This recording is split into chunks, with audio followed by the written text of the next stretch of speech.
Bago natin umpisa ng kwentong ito, may katanungan lang ako. Papayag ka ba na magkaroon ka ng kaibigan na engkanto at bibigyan ka ng yaman? Comment down below. Oo o hindi. Isang mapagpalang araw po sa ating lahat. Nais ko sana kayong tanungin kung naranasan nyo na rin bang umibig sa isang nilalang na hindi natin kauri, partikular na sa isang engkanto. Ngunit napagtanto kong labis pala sa pagiging bihira ang pangyayaring ito. Kaya't hindi na lang ako magtatanong kahit natanong ko na. Ang gulo. Sa halip, ibabahagi ko sa inyo ngayon ang aking sariling karanasan nang minsang umibig ako sa isang engkanto. Hindi ko napansing hindi pala natin siya kauri sa kadahilan ng nag-aanyo ang nilalang na iyon bilang isang maitsura at matipunong lalaki. Ang pangalan ko po ay Crisanta, isang dalagang naninirahan sa malayong probinsya ng Mindanao. Ngunit hindi ko maaaring sabihin kung saan ang partikular na lugar na iyon. Nasa edad 17 hanggang 18 pa lang ako nang maranasan ko ang lahat ng mga pangyayaring iyon na halos sumira sa aking katinuan. Oo, munti ka na ako masiraan ng bait nang dahil sa mga kaganapang iyon ng aking buhay. Mabuti na lang talaga at naging matatag ako, kaya hanggang ngayon ay nasa katinuan pa rin ang aking pag-iisip. Maaga akong naghanda ng aking sarili noon dahil papasok pa ako sa eskwelahan. Nasa 2nd yugto pa lang ako ng kolehiyo noon sa ilalim ng kursong pangnegosyo. Tinagurian kong NBSB ang aking sarili o no boyfriend since birth. Ngunit na makilala ko ang isang gwapong lalaki na nagngangalang Flavio ay hindi ko inaasahang mahulog sa kanya. Matagal na panahon akong niligawan ni Flavio nang hindi alam ng aking mga magulang. Dahil bukod sa natatakot ako ay ramdam ko rin ang hiya. Halos 1 taon din akong nililigawan ni Flavio hanggang sa sinagot ko na nga siya nang palihim lang din. Hindi alam ng aking mga magulang noon na mayroon akong manliligaw na naging nobyo ko na nga. Hindi ko pa kasi naranasang magpakilala ng lalaki sa kanila, kaya wala talaga akong lakas ng loob para gawin iyon. Bukod pa rito, talagang istrikto sina inay at itay pagdating sa pakikipagrelasyon. Hindi rin naman nagpumilit si Flavio na ipakilala ang kanyang sarili sa aking mga magulang. Dahil ang sabi niya sa akin, hihintayin niya raw ako kung kailan ako magiging handa na ipakilala siya sa kanila. Lalo ko tuloy iniibig si Flavio sapagkat hindi niya pinangungunahan ang aking desisyon. Nararamdaman kong mataas ang pagrespeto niya sa akin bilang kanyang nobya. Anong gagawin natin, Santino, sa susunod na buwan? Pang-18 kaarawan na ng ating anak. Hindi ko na alam kung ano ang gagawin ko. Rinig kong wika ni inay mula sa kusina ng aming bahay nang mapadaan ako roon. Huwag kang mag-alala, mahal. Mahahanapan din natin ang paraan yan. Tiwala lang. Hindi mawawala sa atin ang ating anak. Tugon naman ni itay. Kumunot ang aking noo sa naririnig kong usapan nila. Kaya hindi ko napigilan ng pumasok sa kusina upang tanungin kung ano ang inaalala nila. Nay, tay, ano pong problema? Tanong ko na nga. Nakita kong nagulat sila sa biglaan kong pagpasok sa kusina. Wala anak. Ano lang? Namumroblema lang kami ng inay mo kung saan kukuha ng perang panggastos para sa selebrasyon ng iyong dibo sa susunod na buwan. Kinakabahan namang tugon ni itay. Nako, huwag niyo na pong alalahanin iyan, itay. Okay naman po sa akin ang simpleng selebrasyon. Kung hindi po kaya ng pera natin ang bongga, huwag po nating ipilit. Ayos lang naman po sa akin. Hindi naman po ako mahiling ng bonggang pagdiriwang, tay. Saad ko sa kanila.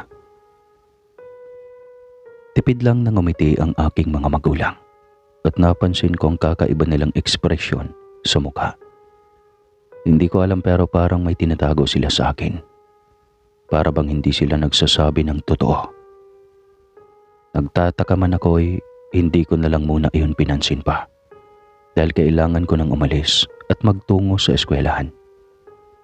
Nagpaalam na nga ako sa kanila at dinala ko na ang lahat ng mga kailangan kong dalhin. Naglalakad lang ako papunta sa eskwelahan namin dahil hindi pa naman uso noon ang iba't ibang uri ng sasakyan na nakikita natin ngayon. Kabayo pang sinasakyan namin dati, ngunit nagtitipid ako ng mga panahong iyon. Kaya sa halip na sumakay ay pinili ko na lang ang maglakad. Pagkarating ko sa eskwelahan, naging normal lang naman ang mga pangyayari. Buong araw na mayroong klase at humihinto lang sa tuwing pananghalian na.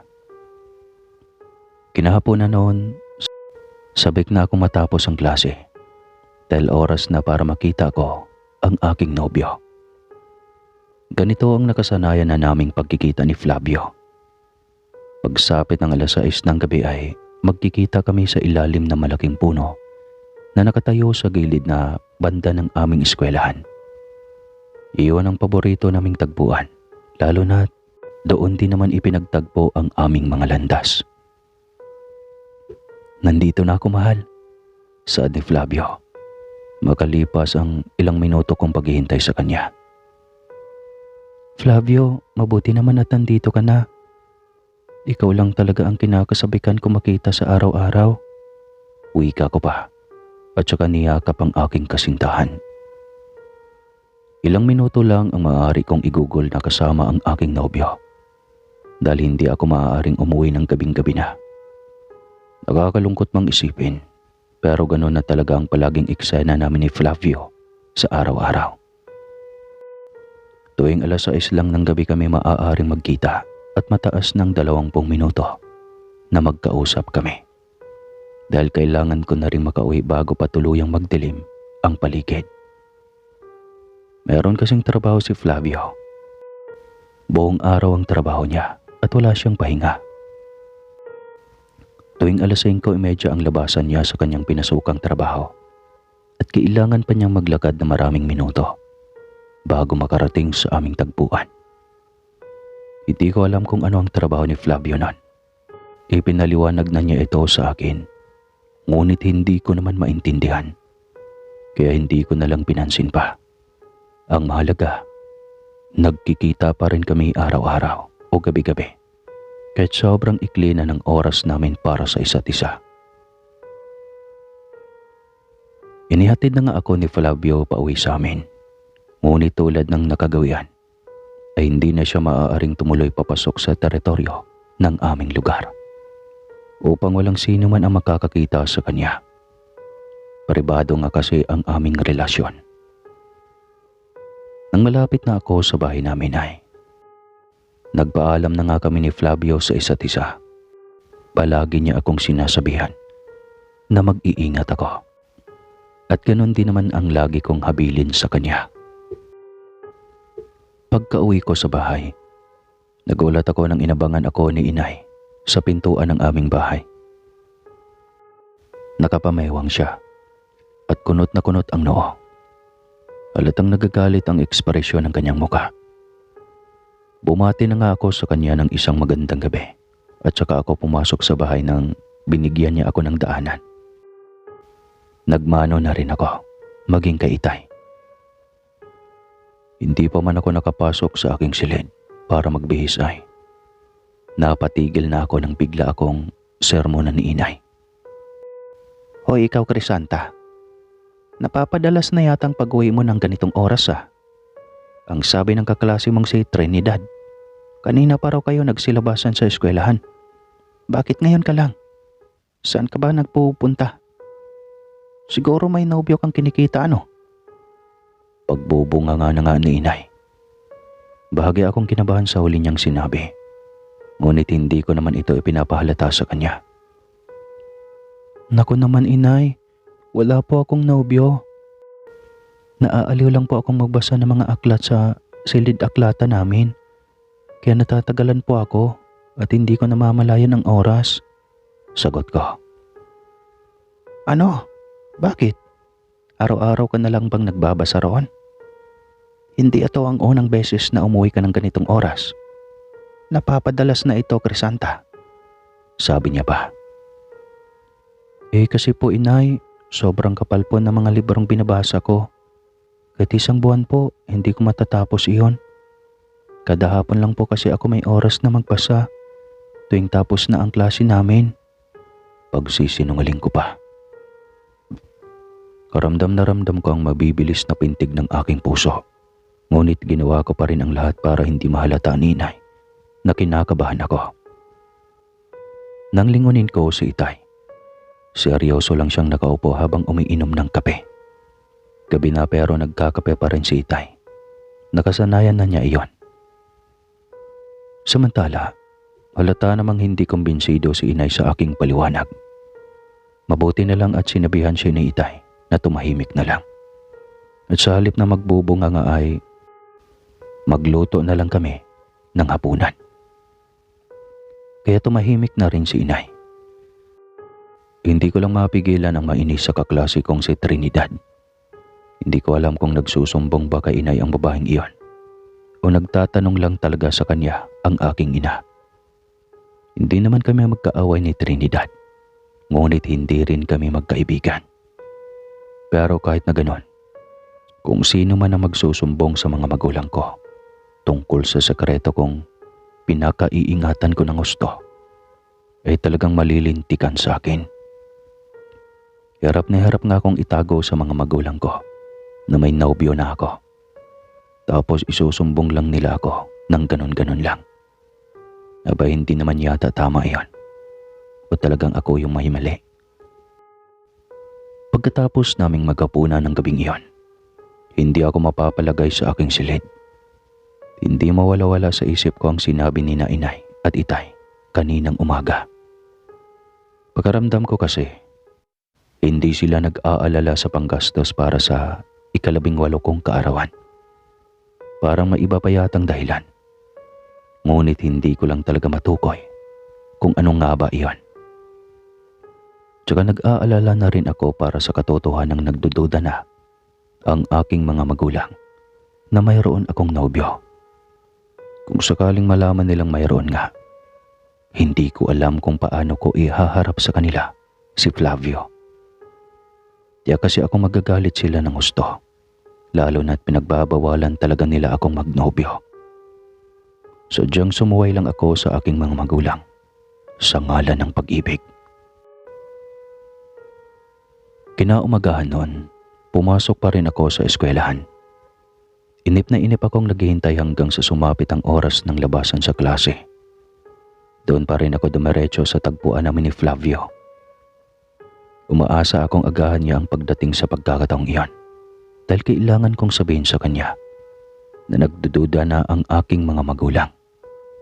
Kailangan niyang malaman ang tungkol dito para naman makapaganda rin siya kung sakaling dumating ang araw na mahuli na talaga kami at nais siyang makilala ni na inay at itay. Mas mabuti na iyong handa kaming pareho kaysa naman bigla-bigla na lang magugulat sa mga mangyayari pa. Nang dumating si Flavio, sakto namang 6:00 na, kaya sinabi ko na kaagad sa kanya ang tungkol sa bagay na iyon. Hindi ko nakikita ang kaba sa kanyang mga mata. Ayos lang iyon, Crisanta.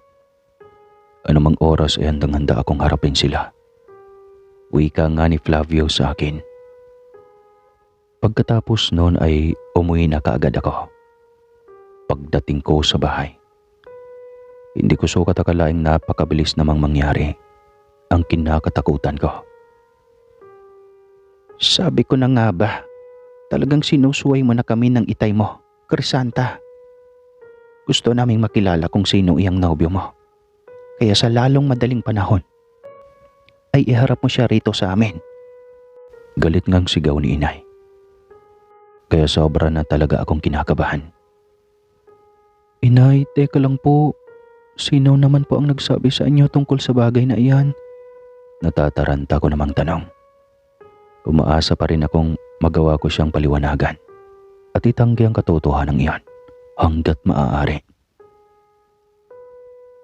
Si Trinidad anak, nakikita ka raw niyang may katagpo palagi. Mahinahon namang tugon ni Itay. Wala na nga akong nagawa pa nang pati si Itay ay naniwala na rin. Napaiyak na lang ako habang hinaharap ang sandamakmak na sermon nila sa akin. Nanginginig pa ang aking mga tuhod at kamay dahil sa kaba. Hindi ko kasi inaasang malalaman kaagad nila iyon, gayong naghahanda pa naman sana ako. Lalo tuloy akong naiinis kay Trinidad. Kung bakit ba naman kasing naging kapitbahay pa namin ang kaklaseng iyon. Para namang hindi niya naiintindihan ang mga patagong relasyon at nagawa niya pa akong isuplong sa aking mga magulang. Umanda lang talaga sa akin ang babaeng iyon. Sa susunod na magkita ulit kami sa eskwelahan dahil talagang kukumprontahin ko siya. Kung hindi siya nagsalita, hindi sana ako napagalitan ng ganon. Nasira pa tuloy ang plano kong dahan-dahanin muna ang lahat dahil sa pangingialam ng babaeng iyon. Kung hindi man siya ang naunang magsumbong sa mga magulang ko, mali pa rin siya nang aminin niya ang totoo kung sakaling nagtanong si inay sa kanya. Kinaumagahan, inis na inis ako dahil lumiban sa klase si Trinidad. Siguro narinig niyang pinagalitan ako ng mga magulang ko ng gabing iyon at natitiyak niyang susugurin ko siya sa kinabukasan. Kaya siguro lumiban sa klase ang babaeng iyon. Ayoko rin naman siyang sugurin sa bahay nila dahil nakakahiya naman sa ibang tao. Mabuti nang dito na lang sa eskwelahan para kung sakaling may magbabalita man sa mga kapitbahay namin, hindi pa rin nila masaksihan ng personal. Hindi ko pa rin maintindihan kung bakit ginawa ni Trinidad ang bagay na iyon. Wala naman akong atraso sa kanya. Hindi rin naman kami nag-uusap. Imposible namang may lihim siyang galit sa akin dahil wala naman akong ginagawa sa kanya. Ang daming-daming posibleng dahilan ang pumasok sa isipan ko. Kung ano-ano na ang mga iniisip ko. At hindi na nga ako nakakapaginig ng maayos sa leksyon ng klase namin. Natawag pa nga ako ng 2 beses ng aming guro dahil parang ang lalim daw ng iniisip ko at hindi nakikinig. Totoo naman iyon. Buti na lang at hindi ako napagalitan. Hanggang sa biglang pumasok sa isipan ko na baka nainggit sa akin si Trinidad kasi may nobyo ako. Sa pagkakaalam ko kasi, matagal nang nais ni Trinidad na magkaroon ng nobyo. Kasi hindi naman istrikto ang kanyang mga magulang sa kanya. Pero hanggang ngayon ay wala pa rin siyang nobyo. Wala ring nanliligaw sa kanya. Pwede ring iyon nga ang dahilan. O di kaya ay may lihim siyang pagtingin sa aking nobyo. Kaya niya ako sinumbong sa mga magulang ko para maghiwalay kami. Agad akong nainis sa iniisip kong iyon, pero pinakalma ko na lang ang aking sarili. Dahil wala naman talaga akong batayan. Puro lang ako panghuhula na walang kasiguraduhan. Makalipas ang ilang oras, nagkikita na nga kami muli ni Flavio. Agad kong sinabi sa kanya na alam na ng aking mga magulang na mayroon akong nobyo. Bagaman hindi pa nila alam kung sino iyon, kaya nga gusto nilang makilala. Talaga Crisanta? Nako, mabuti naman kung ganon. Natutuwa akong malaman iyan. Masayang saad ni Flavio sa akin. At saka ako niyakap ng mahigpit. Ano? Hindi ka ba kinakabahan? Takang tanong ko naman sa kanya. Kinakabahan kasi ako. Samantalang ang nobyo ko ay tuwang-tuwa pa na ipakilala ang kanyang sarili sa mga magulang ko. Parang baliktad naman yata kasi. Ang sabi ni Flavio, matagal na nga raw talaga niyang nais makaharap ang aking mga magulang. Tiyak akong kilala na niya ang mga ito. Dahil minsan na rin daw niyang nakitang palihim sina inay at itay noong namalengke kami. Sabi niya pinapanood niya lang daw kami pero hindi na siya lumapit pa dahil nga pribado ang aming relasyon. Ngayon, tuwang-tuwa siya sa ideyang makaharap ang aking mga magulang. Maging ako ay paunti-unti na rin naging kampante dahil sa reaksyon na iyon ni Flavio. Wala na akong dahilan para kabahan. Ang kalaban ko na lang ay ang sarili kong sistema. Dahil kinakabahan talaga ako ng kusa kahit wala namang dahilan. Siguro dahil nag-aalala pa ako kung magugustuhan ba si Flavio ng aking mga magulang. Kung pasado ang aking nobyo sa kanila, ay wala na kaming problema. Ngunit kung hindi, wala nang ibang patutunguhan ang aming relasyon, kundi ang paghihiwalay. Kilala ko ang aking mga magulang. Kung ayaw nila sa isang lalaki para sa kanilang anak, talagang pipilitan nilang maghiwalay, tulad ng ginawa nila sa ate ko noon at sa nobyo niya, noong nabubuhay pa si ate. Pumanaw na kasi siya, sanay na malubhang karamdaman. Samantala, tinanong ko si Flavio kung anong araw siya pwedeng makapunta sa amin. Sabi naman niya ay araw ng Biyernes daw. Dahil iyon lang ang araw na wala siyang masyadong gagawin sa bahay nila paglabas niya sa trabaho. Sumang-ayon na rin ako kaagad at saka nagpaalam na at umuwi sa amin. Pagkarating sa bahay, "O ano, iha? Pupunta ba rito ang nobyo mo?" Bungad na tanong nga sa akin ni inay pagka-uwi ko pa lang. "Opo inay, ngayong Biyernes ng gabi raw po." Sagot ko naman. Hindi pa nila tinanong kung anong pangalan ng aking nobyo, kaya hindi ko na rin muna sinabi sa kanila ni itay. Tsaka na kapag magkaharap na silang tatlo. Makalipas ang ilang araw, dumating na nga ang araw ng Biyernes. Umagang-umaga pa lang ay malakas na ang buhos ng ulan, kaya nag-aalangan akong pumasok sa eskwelahan. Walang tigil ang ulan hanggang sa lumipas na lang ang maraming oras. Pagsapit ng tanghali, nagsimula ng kumulog at kumidlat. Tanghaling tapat, pero ang dilim na ng paligid dahil sa malakas na ulan na iyon. Meron yatang bagyo.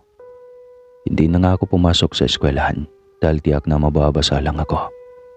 At saka delikado ring maglakad kung ganito kalakas ang ulan. Bukod sa binabaha na ang mga daan ay panay hulog pa ang mga patay na sanga ng kahoy na madadaanan ko, lalo na ang mga bunga ng niyog.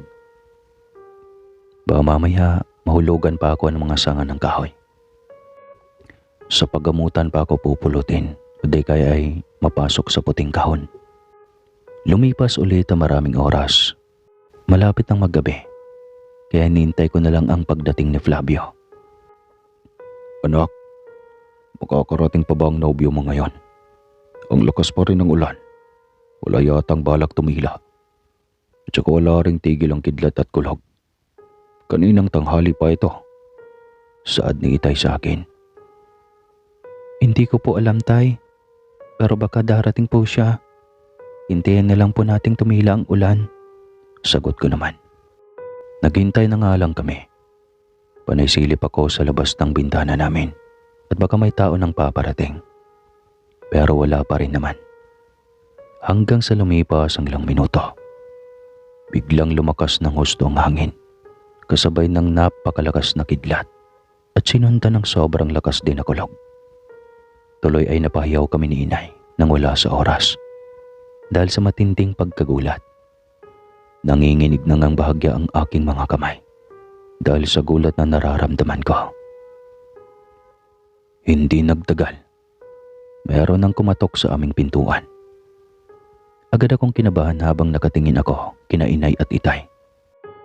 "Baka siya na po yan. Pagbubuksan ko po muna ha." Wika ko at saka mabilis na naglakad at lumapit sa tapat ng aming pintuan. Nang buksan ko ang pinto, otomatikong bumilis ang pintig ng aking puso. Nang dahil sa saya nang makita ko si Flavio sa labas. Basang-basa siya ng ulan, kaya agad akong nag-alala sa kanya. Nako, mabuti naman at nandito ka. Pero basang-basa ka naman. Halika, pasok ka na. Kanina ka pa hinihintay ni na inay at itay. Halika na at nang makapagbihis ka naman. Nakangiti kong saad kay Flavio. Sige mahal, tugon niya naman. Pagpasok ni Flavio, agad na nagsalita si inay habang nakayakap naman si itay sa kanya. Crisanta, iha, sino ang kinakausap mo? Tanong ni inay sa akin na nagpakunot sa aking noo. Opo, nalilito kong tanong pabalik sa kanya. Nagtataka ako dahil sa reaksyon ng aking mga magulang. Hindi ko maintindihan kung bakit sindak na sindak ang kanilang muka habang nakatingin sila sa akin. Para bang takot na takot silang dalawa. Kaya lalo akong nagtataka sa kanilang ikinikilos.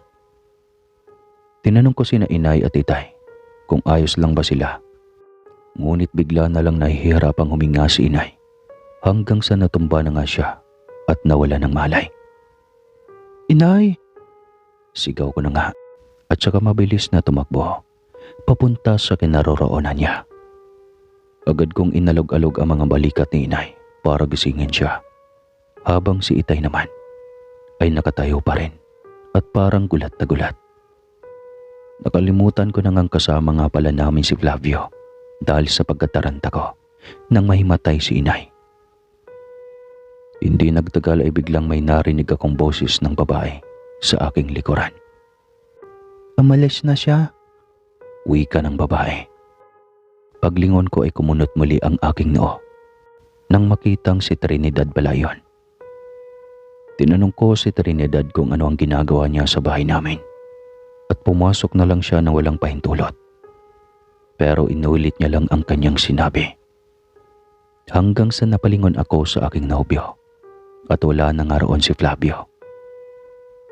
Tinawag ko pa si Flavio at saka ako tumayo para tignan sa labas kung naroon pa ba siya. Ngunit napahinto ako sa sinabi ni Trinidad sa akin. Isang pahayag na gumulantang ng gusto sa aking buong pagkatao. Umalis na ang engkanto mong nobyo, Crisanta. Mahinang bulalas nga ni Trinidad. Ang sabi mo? Halos natatawa ko pang tanong sa kanya. Nakita kong nagawa na ni itay ang kumilos at siya naman ang yumakap kay inay at pilit itong ginigising. Na mga sandaling iyon, nagsasalita na si Trinidad at ang lahat ng kanyang sinabi ang nagpaguho ng aking mundo. Sinabi ni Trinidad, mayroon daw siyang third eye at nakabukas ito kung gugustuhin niya. Ang sinasabi ko raw na Flavio bilang aking nobyo ay hindi isang tao, kundi isang engkanto. Bahagya pa akong nagalit sa pinagsasabi ni Trinidad. Ngunit lubhang seryoso ang kanyang muka. Nagsagutan kaming dalawa dahil nagagalit na ako sa mga kalokohang pinagsasabi niya. Ngunit biglang dumating sa bahay namin ang kilalang albularyo ng aming probinsya na si Lolo Enteng. Pinatawag din pala siya ni Trinidad. Hindi ko alam kung ano ang nangyayari. Hindi ako naniniwala sa mga pinagsasabi ni Trinidad. Kulang na lang ay sabunutan ko siya para itikom niya ang bibig niyang kung ano-ano na lang ang pinagsasabi. Ngunit hindi ko sukat akalaing sumang-ayon si Lolo Enteng sa kanya. Sa pagkakataong iyon, hindi ko na maintindihan ang kakaibang kaba na biglang gumapang sa aking puso. Nang tignan ko si itay, napailing na lang ako nang wala sa oras dahil halos maiiyak na siya. Tanda lang iyon na totoo ang mga pahayag na binibitawan ni na Trinidad at Lolo Enteng. Tila nagkampihan ang dalawang ito para papaniwalain si itay. Ngunit kahit labis na akong kinakabahan, pinaglaban ko pa rin na mali ang kanilang sinasabi. Nanindigan na ako na tao si Flavio at hindi siya engkanto. Sinabi ko pang nandito na nga siya kanina at nakapasok na sa bahay namin. Pero bigla na lang nawala at umalis. Siguro dahil naduwag na lang bigla. Pero hindi naniniwala sina Trinidad at Lolo Enteng Si Itay naman, parang wala siyang balak na paniwalaan ako. Halatang nasa panig siya ni Trinidad at Lolo Ending, kaya halos maiyak na ako. At hindi ko na alam kung paano depensahan sa kanila ang pagkatao ni Flavio. Lalo pa akong nanghina nang sinabi ni Itay na wala raw siyang nakikitang Flavio na pumasok sa bahay namin. At dagdag niya pa, wala raw akong kinakausap na tao. Nagsasalita lang daw ako na mag-isa. Sa matinding emosyon na hindi ko napigilan, sumigaw ako ng malakas. Dahil sa sigaw na iyon ay narinig kong unti-unting umuungol si Inay. Nagising na siya, kaya agad akong lumapit sa kanya. Pagkatapos ay nagulat ako nang bigla niya akong yakapin ng mahigpit habang umiiyak siya sa aking balikat. Pagbitiw namin sa yakap, doon nagpatuloy sa pagsasalita si Trinidad. Sinabi niyang para na raw akong nababaliw sa eskwelahan. Iniisip na raw ng ibang mga estudyante na nababaliw na ako dahil nagsasalita akong mag-isa sa ilalim ng punong iyon, kung saan ang tagpuan namin ni Flavio. Si Trinidad lang daw ang nakakakita na mayroon nga akong kausap at hindi ako nababaliw. Ngunit isa namang engkanto ang kausap ko. Dinagdagan pa ng mga pahayag ng aking mga magulang. Sabi ni Inay, "Krisyanta, iha, ang totoo niyan. Mayroon kaming lihim na matagal nang tinatago sa iyo. Ngayon ay oras na para malaman mo. 2 dekada na nang nakalipas na magustuhan ako ng isang engkanto. Gusto niya akong dalhin sa mundo nila, ngunit hindi ako pumayag. Binigyan niya ako ng maraming malubhang karamdaman hanggang sa nagmakaawa akong itigil na niya. Ngunit kapalit niyon ang isang kondisyon." "Anong kondisyon naman yun, Inay?" Naiiyak ko nang ang tanong sa kanya. "Naibibigay ko sa kanya ang lahat ng magiging anak na babae pagsapit ng edad na 18. Ganon ang sinapit ng namayapa mong kapatid, Crisanta. Nabigo kaming iligtas siya sapagkat hindi pa namin alam noon kung ano ang dapat na gawin. Ngayon, ikaw ang pinagsisikapan naming iligtas mula sa engkantong iyon." Saad ni Inay na naluluha na. Nanghina ako ng gusto sa aking narinig. Labis na kilabot ang hatid nito sa aking katawan. Hindi ko sukat akalain na umibig ako sa isang engkanto. Nalaman ko pa na si Flavio rin yung umibig kay Inay dati. 2 dekada na ang nakalipas. Muntik na pala akong mahulog sa patibong ni Flavio. Hindi ko maintindihan kung ano ang nararamdaman ko nun. Kung takot ba o sakit. Pero sa tingin ko, naghalo-halo na ito. Natatakot ako sa posibilidad na muntikan na akong mapahamak nang wala akong kamalay-malay. At nasasaktan din ako dahil totoong minahal ko si Flavio. Nahulog ako sa bitag niya ng pag-ibig. Hindi ko alam kung tunay ba ang pagmamahal na ipinakita niya sa akin o pagkukunwari lang din. Dahil kay Inay talaga siya tunay na umibig. Napagtanto ko na ang lahat. Kaya pala kada alas-6 lang ng gabi kami pwedeng magkita. Kaya pala ayaw niya rin akong ipakilala sa kanyang pamilya. Kaya pala kakaiba ang kanyang mga hilig at gustong kainin. Kasi hindi pala siya totoong tao. Ngunit lalo akong nanghina nang marinig ang sinabi ng albularyo tungkol sa kung ano ang dapat kong gawin para makaligtas sa sumpa na hatid ng engkantong iyon. Walang iba kundi ang pagkawala ng aking pagiging birhen. Halos hindi na ako makahinga nang marinig iyon. Hindi ko lubos maisip na dungisan ang aking pagkababae sa kung sino-sinong lalaki. Para lang hindi ako makuha ni Flavio gaya ng ginawa niya sa aking nakakatandang kapatid na babae. Sa oras daw kasi na hindi na ako birhen bago pa sumapit ang aking 18 kaarawan, ay titigilan na ako ni Flavio sapagkat nais niya lang kumuha ng babaeng birhen pa. Hindi lang pinalad ang aking ate noon dahil birhen pa rin siya pagsapit ng kanyang 18 kaarawan. Iyon ay dahil wala pang nakapagsabi sa aking mga magulang kung ano ang dapat nilang gawin. Grabe, ngayon ko lang ito narinig ah. Mayroon palang ganun no. Ngayon, sobrang litong-lito na ako. Mahal ko si Flavio. Iniibig ko siya ng totoo. Ngunit hindi ko rin nais na sumama sa kanyang mundo o kaharian. Ayaw kong iwanan dito ang aking mga magulang. Gayunpaman, ayaw ko ring madungisan ang aking pagkababae. Gusto kong iregalo ang aking pagiging birhen sa lalaking mapapangasawa ko. Kaya litong-lito na ako kung ano bang dapat na desisyon na kailangan kong buuhin.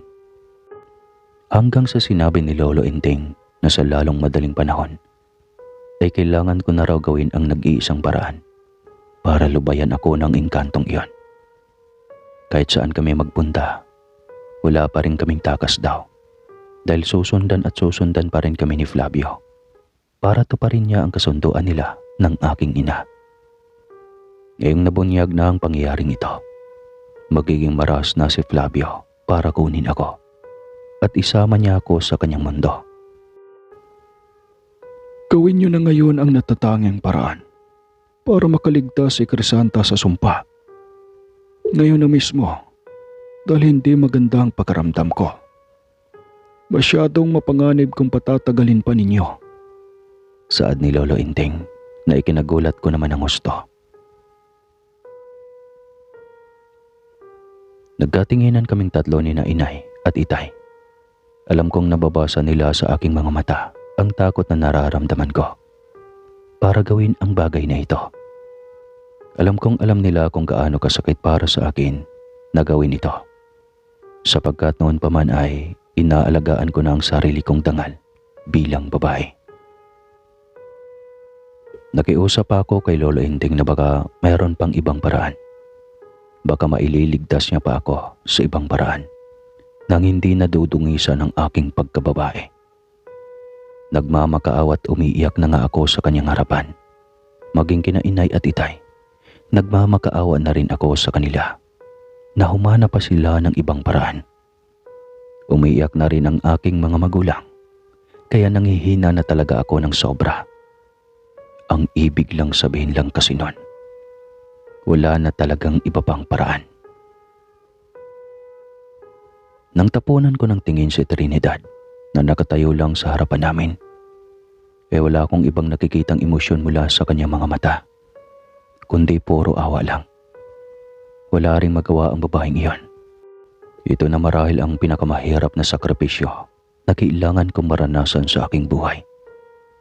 Bagya na ring tumila ang ulan, kaya naganda na sina inay at itay para lumakad kami. Hindi ko alam kung saan kami pupunta, ngunit kung hindi talaga magandang lugar na iyon. Nanginginig na nga ng husto ang aking mga kamay at hindi pa rin ako matigil sa pagagulgol.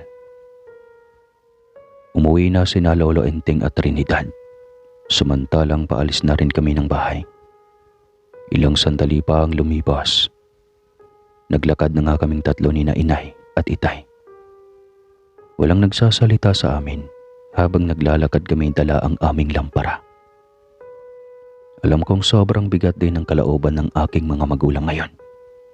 Ngunit sa tingin ko ay wala nang mas bibigat pa sa nararamdaman ko, sapagkat ako ang malalagay sa alanganin dito. Makakaligtas nga ako sa kamay ng engkantong iyon, ngunit hindi naman ako makaligtas sa dangal bilang babae. Hindi ko alam kung ilang oras ang ginugol namin sa paglalakad hanggang sa narating namin ang isang tahimik na lugar. Mayroong isang gusali na tahimik lang din. Walang masyadong tao. Doon na tumibok ng mabilis ang aking puso. Parang gusto kong tumakbo palayo. Parang gusto kong takasan ang bagay na ito. Ngunit kung gagawin ko iyon, tiyak na mapapahamak lang din ako. Patawarin mo kami, anak. Ito na lang ang tanging paraan na alam namin.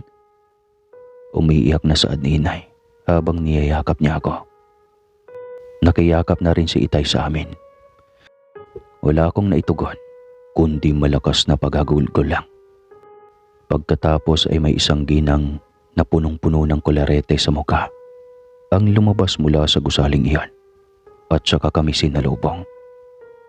Mukhang alam na ng ginang kung ano ang aming sadya sa lugar na iyon. Luhaan akong ipinaubaya ang aking mga magulang sa ginang na iyon. At saka ako nito dinala sa isang silid. Sa mga sandaling iyon, gusto ko na lang bawian ang buhay. Nang mismong gabing ding iyon, natapos ang aking pagiging birhen. Iyak lang ako ng iyak sa nangyari sa akin. Ganon din ang aking mga magulang. Gayunpaman, hindi namin tinanggap ang perang ipinansol sana ng lalaki sa akin sapagkat hindi na talaga kakayanin pa ng aking sikmura na tanggapin iyon. Pagkatapos ng pangyayaring iyon, wala akong lakas ng umuwi sa aming bahay. Sakto lang din nang makauwi na ako. Agad akong nawala ng malay. Magmula din noon, hindi na nga muling nagpakita pa si Flavio sa akin. Hindi ko na rin siya nararamdaman. Ginugol ko na ang aking buhay sa paglimot kay Flavio. At ngayon ay, tumanda na akong dalaga. Hindi ko na nais pang muling umibig na taglay ang karumihang ito sa aking pagkababae. Basta, matinding trauma kasi ang inabot ko. Kaya ayaw ko na may makipaglapit sa akin na binata. At hanggang dito na lang po ang kwentong ito. Maraming salamat po, sana'y nagustuhan ninyo. Muli po, ako po si Crisanta ng Mindanao. Grabe no, ngayon lang ako nakarinig ng ganitong kwento. Nakakakilabot. Kayo ba? Pa-comment nga kung nakarinig na ba kayo ng ganitong kwento dati. Hanggang sa susunod na kapihan, maraming salamat.